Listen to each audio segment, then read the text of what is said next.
Alright, so today we are going to be talking about how we can use shapes to make drawing things a little bit more easier, and how we can find shapes in literally everything you will ever see.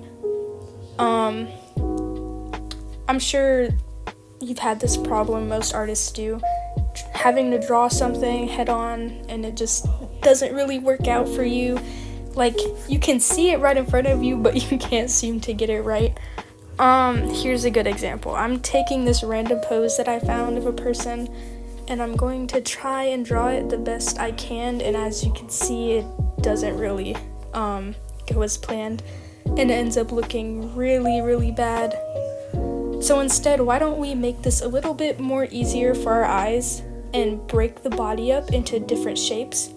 We can start with by making the head a circle, and we see here that the arms kind of make this cylinder shape along with the neck and the legs as well, and the body can be broken up into two large cubes, and already it looks a lot more simpler.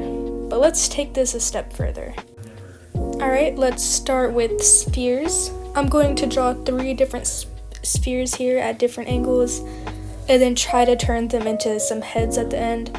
Heads are a good place to start, and honestly, most beginner artists start off by learning the ways of the human face. And honestly, you don't even have to use a circle for the face. Some people use other shapes, such as a square, as you can see. That's what I went for too. Next up, we are going to be drawing some cylinders and shape those eventually into some arms as well. Already, this is a lot more easier than having to draw it without these shapes.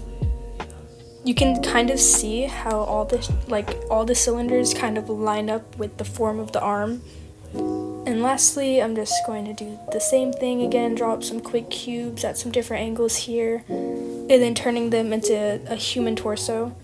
This method really helps you pay attention and develop the natural flow of the body. All the curves and shapes of it all just kind of come together. It's like piecing it together like a puzzle. And don't worry, I know it's kind of going pretty fast, but I'll repost these images later. And then at the end, I'll apply these things to the previous pose, and as you can see, it's much easier to draw in the end. It looks much more clean and accurate. And the fun thing about learning how to draw these different shapes from different angles and shape them into something else is that it can be applied to literally everything that you will ever draw. Everything can be broken up into shapes.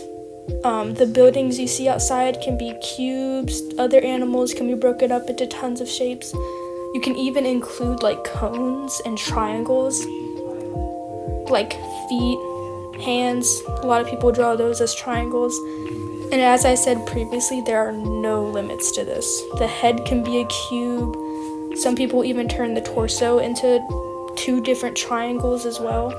Do whatever makes it easier for you to understand, and with enough practice, you will reach a level where you won't need guidelines. You can just kind of visualize it in your head and draw it as it is. Alright, well, thank you for letting me show you this. Sorry, I'm not really good at voiceovers. I will go ahead and give you guys your first homework assignment. It is optional, so don't worry, and you can turn it in whenever you feel like it. I know that you guys are kind of busy. But I want you to find any object in your room, it can be anything that you want, and draw it by simplifying it with this method. Break it up into as many shapes as you need to get it right. It can be anything that you want. Alright, bye-bye. Have a good day.